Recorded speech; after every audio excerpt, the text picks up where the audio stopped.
Hey, my name is Jacob Hansen, and now I'm going to show you what you can do if you're getting drum tracks where there are no room tracks. This is important for, I think, for the overall drum sound that you have this roomy sound, because drums are not just close mics. In fact, they're a lot more than that. And sometimes people can't record room mics, or what they do record ends up sounding really crappy. I mean, it can be recorded in a living room or in a small damped room, and drums maybe don't sound that great, or the drum mic doesn't sound like, excuse me, the room mic doesn't sound that great. But there are ways to make your own ambience or room tracks out of what you've been given. So let me show you what I've done a couple of times. This is a trick how to make your own room mics actually.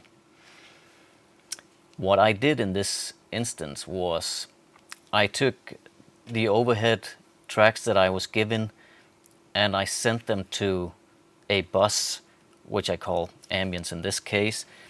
And let's just listen to how it sounds without processing first here.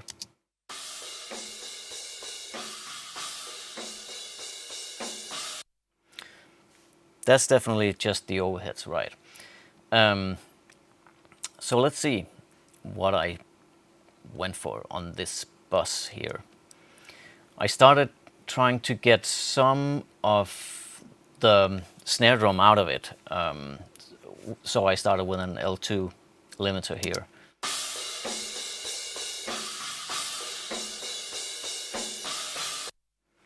So you see the snare is kind of being ducked here.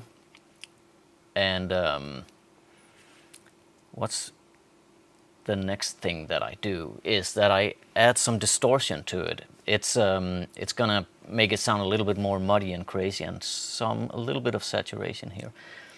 Let's listen to what's happening here.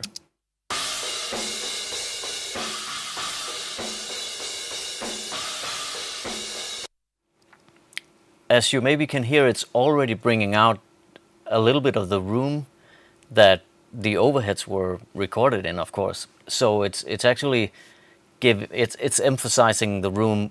It's not a fantastic room, but still there's a little bit more of room sound in it anyway. So that's what we're going for. And then I believe I had to check if this was in phase. So I used this fantastic plugin, captured the files, and found out that one of the mics was out of phase. So I flipped the phase here. Important thing. Also, this is very important always to check for in stereo pairs room mics. And then I added some ambient reverb to it. Let's hear what that does.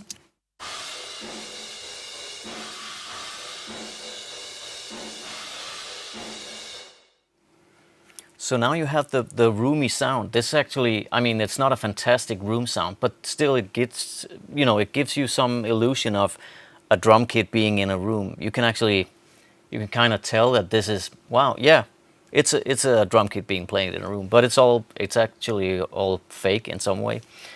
But it's getting there. Still, it's a little, harsh in the high end and here and there, because it's so close to cymbals, of course. So what I do is I roll off, lots of high end here. I do it again a little bit around, 9, 10K. Again, a little bit of mid out and some low mids here to get rid of some mud in the sound. And then I give it a bunch of low end because I want to have it pumping a little bit. So let's see what it sounds with the compression and EQing. Yeah, there's a little bit of compression there as well. We'll see.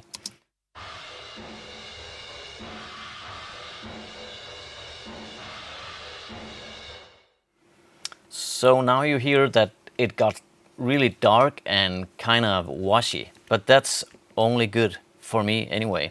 I wanted it to not be it shouldn't really, to me, it shouldn't emphasize the cymbals too much.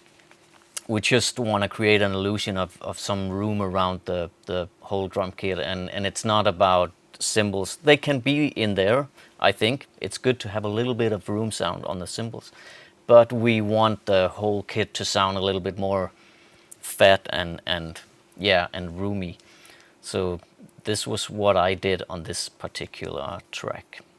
So let's check out how this sounds in the mix with the drums.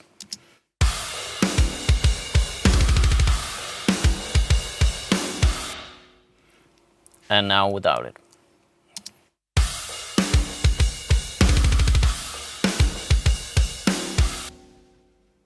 You can immediately hear that there's this room and this sense of, yeah, you can hear the drums they're in a room now. So this is a great way of getting that feeling across. Let's one more time listen without.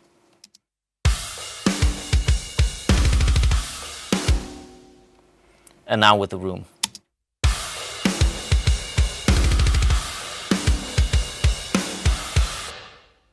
This was a little exaggerated to get the point across, but yeah, I hope you can use this trick to get your drums sounding better.